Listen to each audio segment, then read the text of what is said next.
Minnesota's stake in the Brazilian scene. That was Roberta Davis doing the obligato with Manfredo Fest featured at keyboard and his good colleagues. Ciro Batista percussion, Portinho on drums, Paul Socolo bass, and Manfredo at the keyboard. That was his composition, and that was the delights of the Brazilian mode. Manfredo has arrived back in Minnesota, and we welcome him in.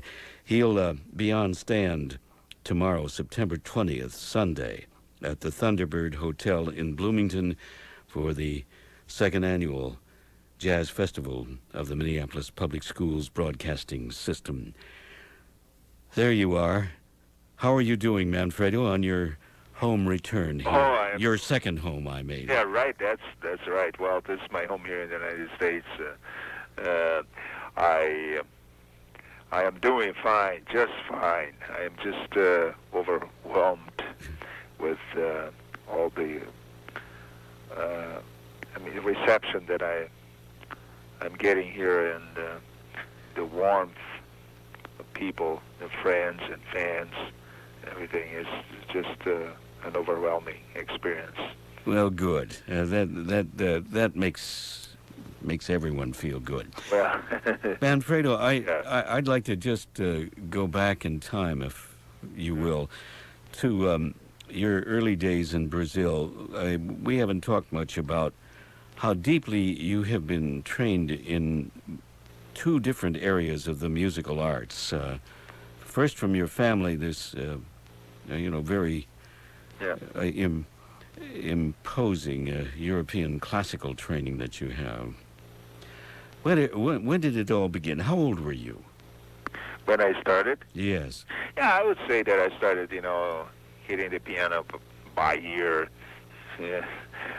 tickling the ivories, as to say, about 4 or 5 years old. And then I started learning by ear first, and then when I was I'd say about 9, 10 years old, then I started. It was my first contact with Braille music notation. Yes. Which is, from that point on, that's when I started then to study it, classical music and that. And then after I finished high school, of course, I went to the Conservatory of Music.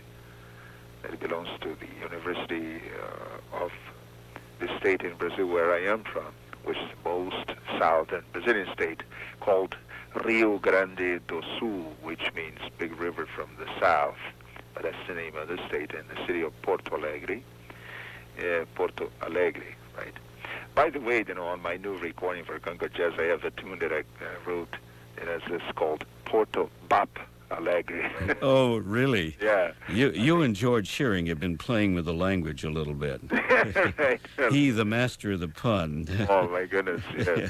But anyway, so then, I just, of course, at that same time that I was in the School of Music there, from which, by the way, my father was the chairman of the music department, I'd say, and of course, that's not some music school, honestly.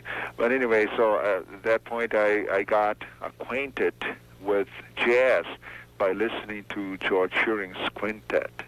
That was struck me. I loved that sound. I said, that was something what a beautiful sound, that combination of vibes, piano, guitar, of course, bass and drums, and then all those block chords and everything. And that was, I got his records that were released in Brazil. Those were the MGM records, the yellow label. Yes, yes. Some of them, actually, I got, some 78s and then the 10 inches, LPs. Remember those? I certainly do. And also the 78s. Yeah, right, in the 78s. And I scratched them, trying to catch all of those chords and chord voicings and that. That was my official, I would say, introduction to jazz. And from that, it was a turning point. I said, well, listen, this is really what I really want to play.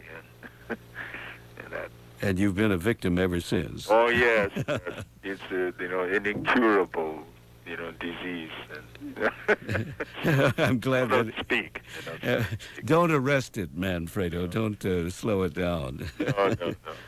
Right. It seems to just grow with you in so many different directions because you really fuse a number of streams.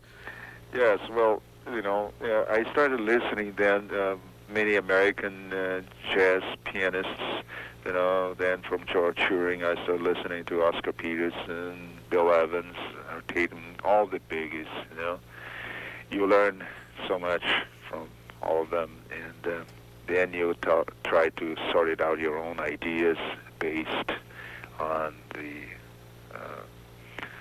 ideas that you were getting from listening to these masters and all that. And so, of course, more or less around the 1950s, or late 1950s, there was this new movement in the Brazilian music started by Antonio Carlos Jobim and others, and it became known as the Bossa Nova era, which is the modern version of the Brazilian samba, which was a combination of Brazilian rhythms with jazz style harmonization and improvisation and all of that. And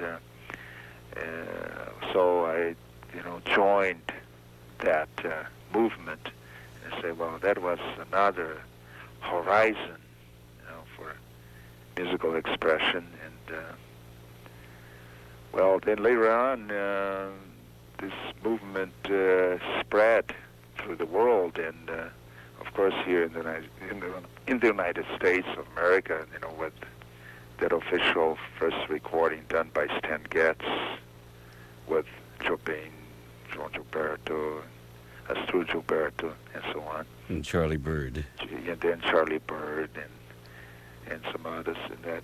So, but the good thing about it, I'd say, this thing about Brazilian music here in the United States intermingled with jazz is that in the beginning, what it seemed that it would be just a phase or something, now it's definitely here to stay. Now, I guess, I am very happy to have found that Brazilian jazz is, a part of the jazz scene in general.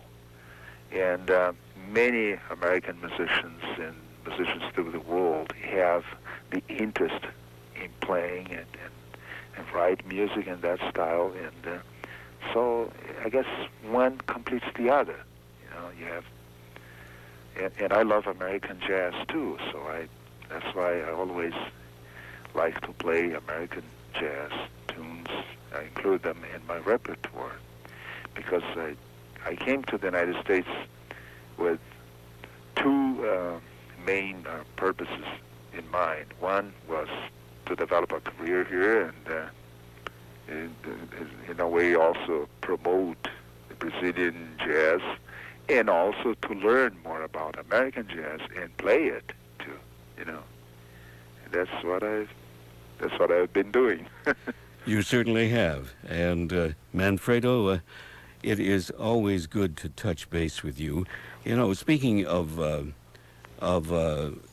current Brazilian music, Jean Toots Tillman, for example, has joined forces with Oscar Castro Neves and Yes. Edu Lobo and Eliane Elias. Yes, right. Well, yes, just to name a few. Eliane Elias always record with wonderful musicians.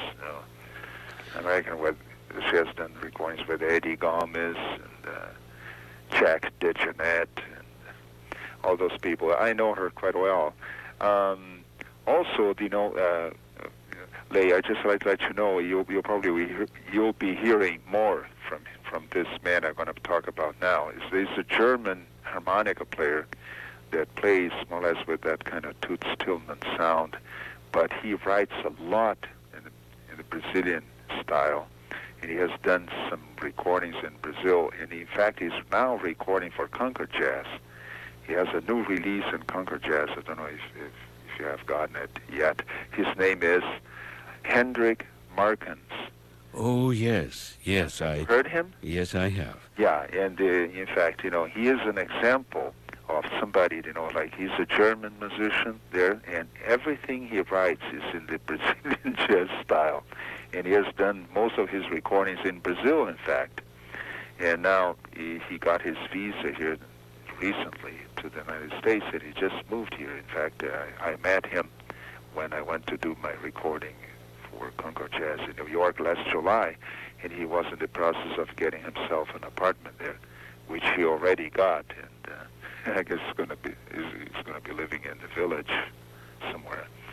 And so, as I say, many musicians who are not Brazilian necessarily like it. I mean, like this style and like to express themselves on that. So I'm very thankful for that. In fact, I have to be thankful to the American people for liking it and making it possible.